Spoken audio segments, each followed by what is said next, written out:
The Spanish national team won the World Cup in 2010 and the European Championship in 2008 and 2012, playing a style of football that is known as Tiki Taka. The style was also popularised and brought to its highest version at club level by Pep Guardiola's Barcelona side from 2008 to 2012, which brought him and the club 3 La Liga titles and 2 Champions Leagues.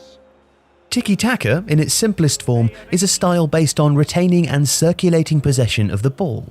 At its best, it generates stunning movement, fluidity and incisive attacking football of great skill. And a goal! If there were any remaining doubts, that will settle the... Buenos dias, amigos. That's Spanish, that's Tiki Taka language, people. FIFA fella here, and this is the Barcelona past and present Tiki Taka, flicka flacka, whatever you want to call it, team of Barcelona legends. The key thing is the midfield three, your Busquets, your Iniesta, your Xavi, your Messi. He's included as well. They're the non-essentials. The rest go crazy. As long as they played for Barcelona, you'll be alright. This team was fire or fine, it's somewhere in between. It was good. Tiki-taka football itself is very hard this year. People play high on the counter, non-stop attack, non-stop pop kind of football. If you want to see a full gameplay with this to kind of see what I mean in game, because we get countered quite a bit, I won't lie, it's quite a bit.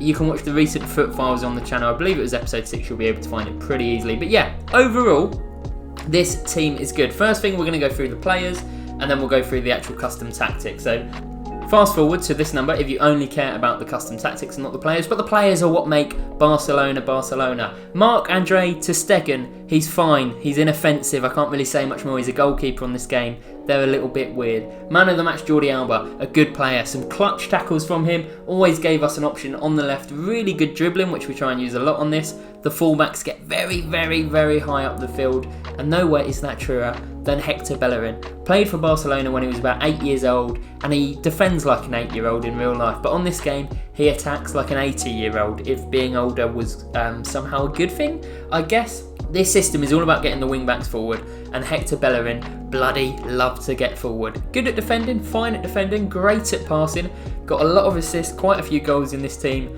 A pleasure. If you haven't done that Premier League objective, whatever it is to get Bellerin, it's well worth doing. Not alone, because he looks bloody fantastic in his picture. The midfield three.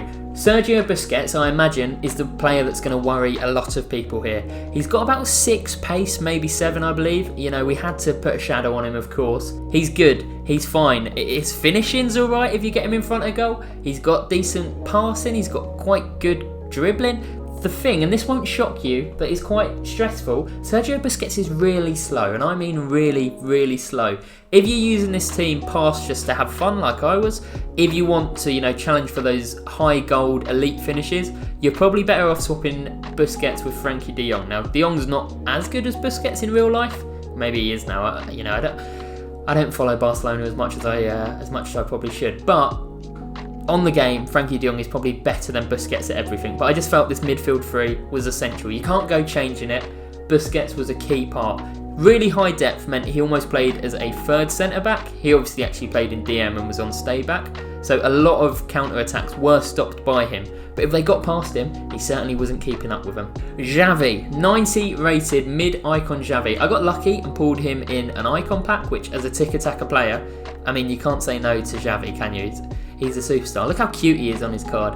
Xavi's good. He's good at everything you'd want him to be good at. Brilliant at passing, fantastic at dribbling, neat little dribbling, a decent finisher when he gets around the box, and yeah, he does everything with class, with absolutely ooze. He's oozing all over the floor. Now, 84 Iniesta. He was about 15k a few weeks ago, and I thought I should buy loads because at one point everyone's going to want to use Iniesta, and I think that time is now. He's gone up to like 45,000. And I'm very surprised and very happy to say he's absolutely worth it. His dribbling is fantastic. His movement is fantastic. His shooting is really good. And you can do the La Croqueta, which was like the most overpowered skill last year, but it's not as overpowered this year, which means people like me who just play the game for fun are allowed to use it again without feeling like a massive.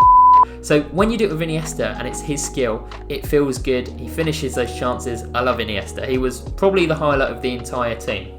Ousmane Dembélé on the left is a person who has caused people nightmares on foot champs this year, I imagine. I think he's 5-star, really good skills, really good shooting. Dembele's probably like the most boring part of this team to me. Like I don't really have any connection to him. I don't really rate him as a player in real life. But 5-star skills are always fun to use here. I mean, look at me skilling. And someone on stream, if you don't watch the streams where we use teams like this, make sure you do. Twitch, FIFA fella, go over there right now. Someone made me play on manual controls and end-to-end, which explains this monstrosity. But look at this nutmeg by Dembele. Oh, when you make him fall over, you know you've done something right. Lionel Messi, some of you might not know this, Messi played for Barcelona. I know, shocking. Some of you might not know this, Messi is amazing at almost everything. He's incredible on the game at finishing, he's incredible on the game at passing, he's dribbling. I mean, look at this.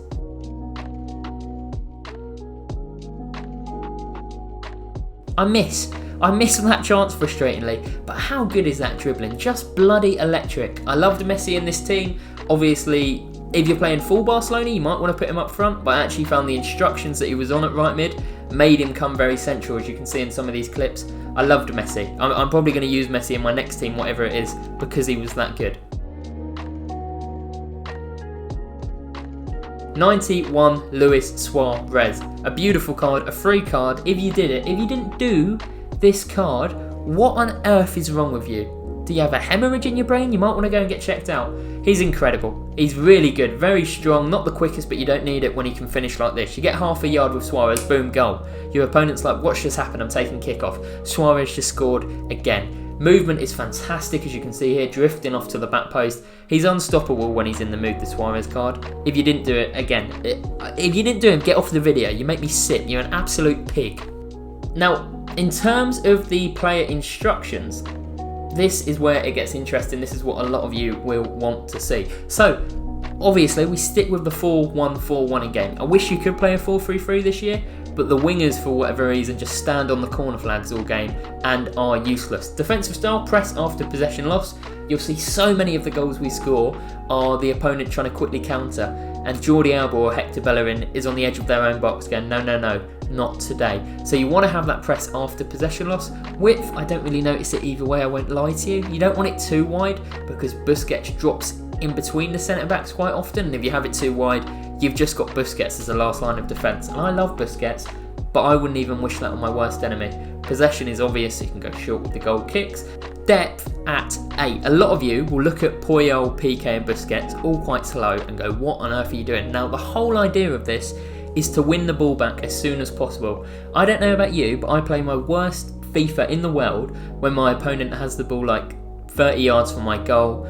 I'm 8 people backs against goal and they're just passing it around waiting for me to pull a player out. Because I'm an idiot, so I'll just run a defender at them to try and get the ball.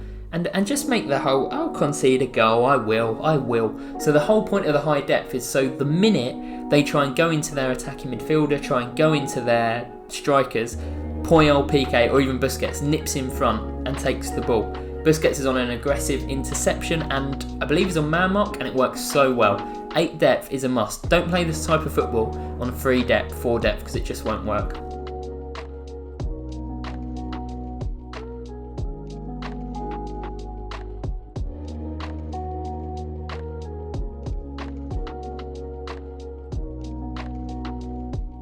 Width at 8, because I feel like it makes the actual 3 centre mids quite wide and the fullbacks stay wide.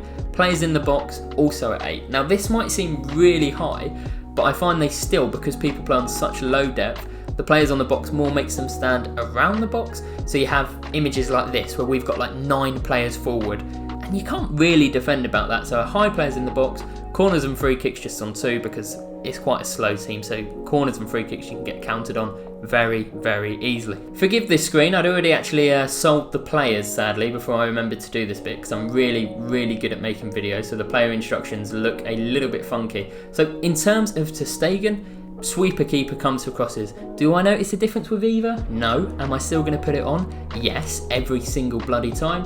The centre backs both just on regular. Really enjoyed both. I didn't really mention it before. Piqué's fine.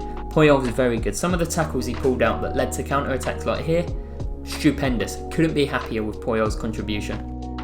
The fullbacks, as I say, are just both on join the attack. We did originally have them on overlap, but on the few occasions that they do naturally come inside, I feel like it really helps. If you just have them on overlap, they don't really come inside too often. So I feel like they work well on this. Messi and Dembele both come inside a lot, so they naturally do overlap anyway without that on. I don't think you really need that on as well. Bellerin again, I just want to say, what a star. Look at this goal from Bellerin. Absolutely love him. Busquets has quite a lot of different instructions. We have him on man mark to stand in front of the attacking midfielder and sort of a 4-1-2-1-2, which you come across a lot. It works really well. Him on stay back, man mark and aggressive interceptions means he stands in front of that man, and if he's not in front of him, he'll nip in front of him to win the ball back as soon as possible. The whole point of Tiki Taka is to keep the ball and win it back quickly. Busquets did a very, very good job of that. Now, would Frankie de Jong with these same instructions do even better? I imagine so. Give it a try. Let me bloody know. Xavi, we just left him on everything. We just said, Xavi, you know what you want to do. Go out there and do it. And he was fine. He was always where you needed him to be. It was very rare that I ended up going, where the hell is Xavi? Iniesta, the magic man. Get forward, free roam, get into the box. We want him to be that third option. If Messi and Suarez are playing it between each other, Iniesta pops up at the back post, which he did quite often. Always a spare man. Even scored a back heel, which, you know, I don't see Nepenthez or any of the other gimps doing that, so eat that. Ousmane Dembele just on cut inside and getting behind. Quite often, people think of Tiki Taka as just slow, patient football, which it is. But, especially where you have a lot of bodies going forward, you want to do quick counters. You'll see quite often the wing-backs get forward, but also Dembele in this goal here, it was like 2 passes and suddenly we're on goal. Because from when we get the ball, Iniesta's running forward and Dembele is cutting inside, getting in behind. Very useful for breaks, because sometimes if you do get stuck with your back against the wall, you need to have a breakaway. Now, the instructions I'm most proud of, this Messi roll works bloody perfectly. Stay forward, free roam, come short, get into the box. I find very often with wide midfielders and wingers this year, they will just stand out wide. Whereas Messi, with these instructions, almost played as like a second striker or like a right centre forward. It was perfect. There for the build-up play, still there as an option when he needs to be every so often, but wouldn't be stuck out wide. If you're going to play the system, I think this might be the best way to play Messi this year. Loved him, enjoyed him a lot, can't recommend Messi enough. Sounds like such a stupid thing to say, doesn't it? I can't recommend Messi enough. Have you heard of this guy? Lastly, Luis Suarez, incredible finisher on this game, really good at everything. Stay central, target man, so he can play those 1-2s. It's simple as that. I'll leave some goals whilst the music just plays out to end this video. They're not the most aesthetically pleasing goals at times, and they're hard to edit into a montage because, look, I'll show one now.